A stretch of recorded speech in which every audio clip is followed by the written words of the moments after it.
give yourself a prize. Buy yourself a beer or something. Not yet. Later. Okay? Time. You got to spend time with somebody. You got to have some history together. But then there's also this thing about time. You got to just prioritize time with each other. If you don't spend time with each other, sometimes if you're in a relationship, you feel yourself kind of drifting off from the person, and then you just realize, look, we just got to put a calendar and go have date night, or we just got to get away for a weekend. You got to just kind of get back together. It's true in relationships and families, in your relationship with God, friendships, everything. You need time together. What do you do when you get together then, spending time? How do you get to know a person? Talk. Let's see what's up there. Oh, good.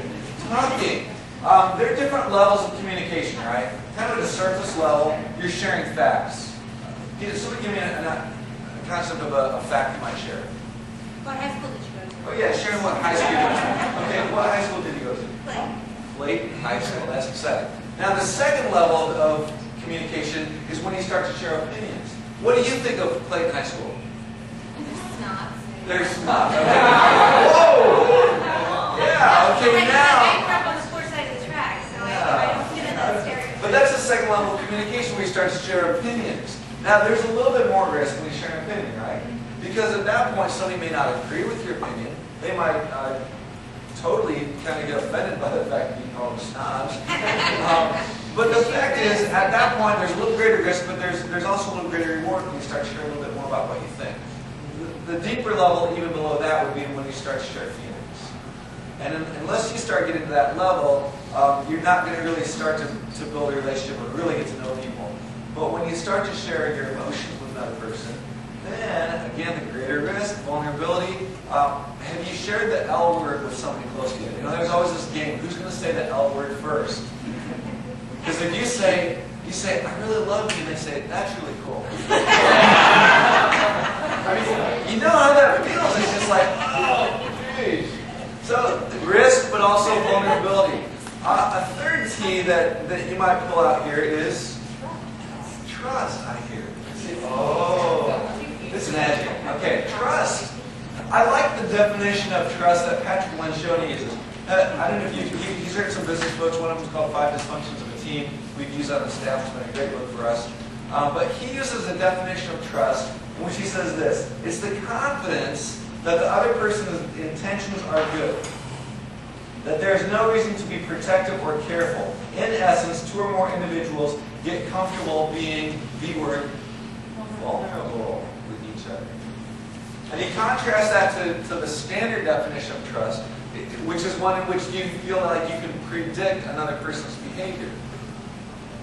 Well, the problem is as you spend time with somebody, that T word, getting to know them, people change. Right? And so if you just want to be able to predict what they're going to do next, there's not a whole lot of room for growth. So as two people change and they grow together, there's this openness in which you have nothing to hide. You lay it all out there, you're vulnerable, it's a give and take, and that's what he defines as being trust. You could add some more things in there. I was walking out of our services over the weekend and somebody said, I would add testing too. That as you go through difficult times, that really helps you to get to know somebody at a deeper level. You might start adding some things to that. But I just want to kind of work on these three for a little bit today and start to maybe turn a corner on this and say, if that's what it takes to get to know somebody, then what does it take to get to know God? I mean, we're here tonight to talk about spiritual things, and there's kind of a chalkboard out front. It's kind of like spiritual conversations. Outpost Maplewood is not just about us sharing our opinions, but saying, what about God? What does He think about us? What does He think about this topic? What's our opinion of Him? Here's this God that makes this promise. I will give you a heart to, what is it? Jeremiah 24:7, I will give you a heart to know me. Okay. And so Mission 24/7 is kind of based on that passage, Jeremiah 24:7. We just want to jot that down. We'll be referring to that throughout this coming year. But 24/7, if you think God's given us a heart to know Him, what does that include? I just want you to reflect on your own experience for a little bit. Hearts that have gone into your experience and getting to know God to the point that you know Him today. And everyone has a different story. We're going to be sharing some different stories with you over the next few weeks about kind of how this looks. And I'm going to give you just a little bit of my story. I was 16 years old, and I went to, for the first time, at this time of year, right over New Year's, I went to a winter camp. And it was a youth camp, Iowa District West, kind of the western half of the state of Iowa. We had these big youth camps. And I went with this group from our church. There were 23 of us that went. There were these 2 girls that had gone before, and they came back and they said, you guys have absolutely got to go with us next year. So we went. They were girls. I mean, that's just how it works when you're in high school. And I can't describe to you fully what happened over those days, but I would say that somewhere in those days, there was kind of a line that I crossed. And it wasn't a line of faith, because I really grew up knowing Christ. But for me, it was a line of experiencing God in a different way. And I think up to that point, I had seen God kind of over there. And now I really sensed that God was here. And I very specifically remember feeling as though and thinking as though I can sense that God is not just over there somewhere. He's not just out in a nebulous way in the world, but He's very specifically working in my life and in my friends' lives. I sensed that I was no longer just talking about God, I was talking with God. I didn't just know about God, I knew God. And as I thought about some of those things, it wasn't just kind of this warm, fuzzy experience. It was something that was so strong for us that as we came back from that camp, it translated into some action.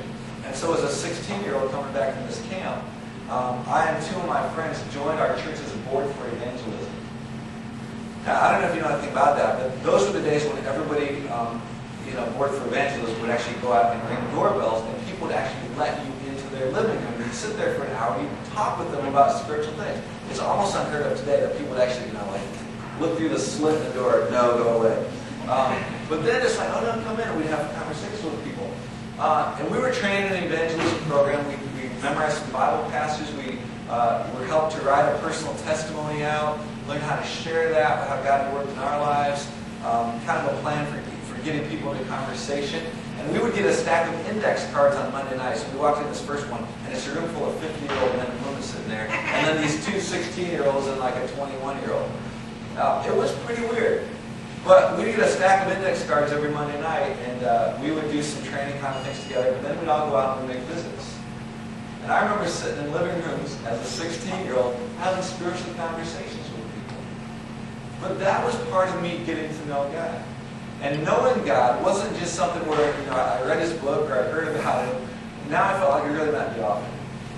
And so it was just a different life experience for me, getting to that point of knowing God.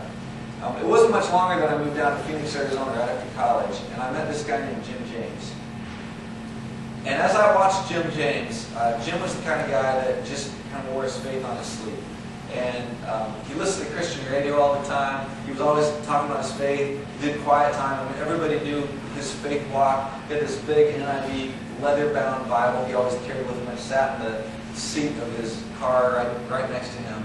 We went on a backpacking trip to the Grand Canyon one time. He's unloaded his backpack, and there at the bottom of the backpack is this big 5-pound Bible. He pulls out there. I got my little pocket Bible with me, but that was his Bible.